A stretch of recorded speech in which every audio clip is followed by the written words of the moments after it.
प्रणाम भगवन। ओम श्री गुरुवे नमः। ओम अखंडमंडलाकारं व्याप्तं येन चराचरं तत्पदं दर्शितं येन तस्मै श्री गुरुवे नमः। ओम शांति शांति शांति। ओम ब्रह्म ज्ञान और उसकी साधना द्वारा स्वामी खंडानंद सरस्वती महाराज द्वारा भगवान कल स्वामी जी ने बताया कि प्राप्तो सत्याम निषेधः, जब कोई बात कहीं से प्राप्त होती है तब उसका निषेध किया जाता है, जब प्राप्त ही नहीं है तो निषेध कैसा। जैसे हवन के लिए अग्नि स्थापना करना है तो उसमें यह वचन आया, न पृथिव्या न अंतरिक्षे न दिवी अग्नि ही च शेतव्य। अग्नि का चयन के ऐसे ही धरती में नहीं कर देना। जैसे भले मानुष को घर में बुलाते हैं तो आसन देना चाहिए, वैसे सीधे धरती में अग्नि नहीं रखनी चाहिए। अंतरिक्ष में भी अग्नि स्थापना नहीं करना चाहिए। स्वर्ग में अग्नि स्थापना नहीं करना चाहिए। तो बोले ठीक है, मिट्टी में तो अग्नि स्थापना नहीं करना चाहिए, लकड़ी पर आग डालनी चाहिए, परंतु स्वर्ग में कौन अग्नि स्थापना करेगा, अंतरिक्ष में कौन अग्नि स्थापना करेगा। वहाँ प्राप्त ही नहीं है तो निषेध क्यों किया। इसी प्रकार यहाँ भी कहते हैं कि जब अपनी हिंसा प्राप्त ही नहीं है फिर निषेध क्यों किया। तो बोले देखो, अपनी हिंसा प्राप्त है। कैसे प्राप्त है कि साक्षात अपरोक्ष आत्मा है, साक्षी ब्रह्म, अविनाशी अपरिचिन्न अद्वैत चैतन्य रूप। अब यह जो अपना आत्मा है इसकी हिंसा क्या है।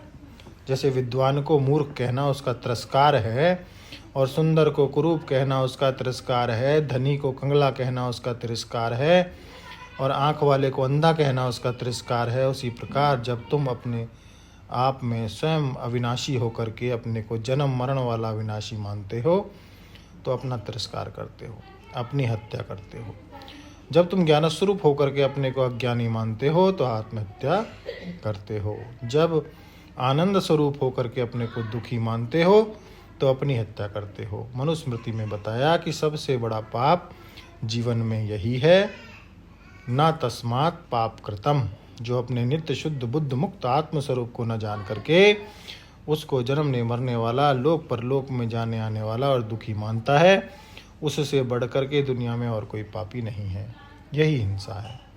इसी को ईशावास्य उपनिषद में आप पढ़ते हैं, असुर्या नाम ते लोका अंधेन तमसावृता तांस ते प्रत्ये अभ्यगच्छन्ति ये के च आत्महनो जना। वहाँ आत्महना है कि नहीं, यही आत्महिंसा है। अच्छा, अब एक आत्महिंसा और बताता हूँ। ज्ञानस्वरूप होके अपने को अज्ञानी जानना यह आत्महिंसा है। पूर्ण होकर के अपने को परिचिन्न जानना यह आत्महिंसा है। और किसी से राग कर बैठना, मोहब्बत कर बैठना कि इसके बिना मैं जी नहीं सकता, इसके बिना मैं रह नहीं सकता, इसके लिए 100 अन्याय करो, 100 पक्षपात करो, यह आत्महत्या है।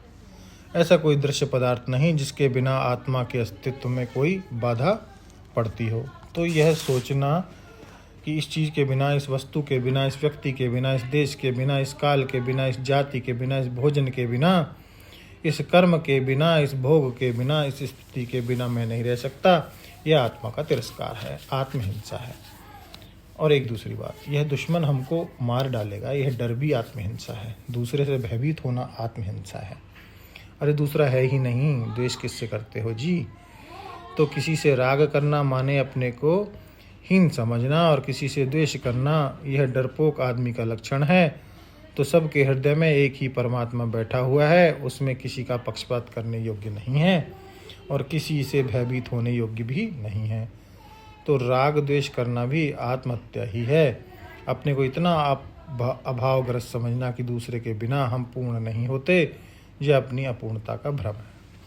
और अपने को इतना कच्चा समझना कि दूसरा हमको चबा जाएगा, अपने को ककड़ी समझ लेना कि कोई हमको खा लेगा, यह भी अपना तिरस्कार है। अच्छा, अपने को देह माना, हड्डी मांस चाम की इतनी गंदी चीज़ मानना जो शुद्ध निर्मल मायामल से मुक्त है, कर्ममल से मुक्त है, जो न करता है न कर्म संस्कार से युक्त है, उसको यह देह के रूप में मान लेना, यही आत्महत्या है। तो ईश्वर दर्शन का फल क्या है? ईश्वर दर्शन का फल यह है कि न हिन अस्ति आत्मना आत्मानम, अपने आप की हिंसा मत करो। विवेक करके निश्चय किया, समम पश्यम ही सर्वत्र समम अवस्थितम ईश्वरम। अब व्याख्या और को और आगे बढ़ाएंगे भगवान अगले सत्संग में। ओम शांति शांति शांति। प्रणाम भगवान।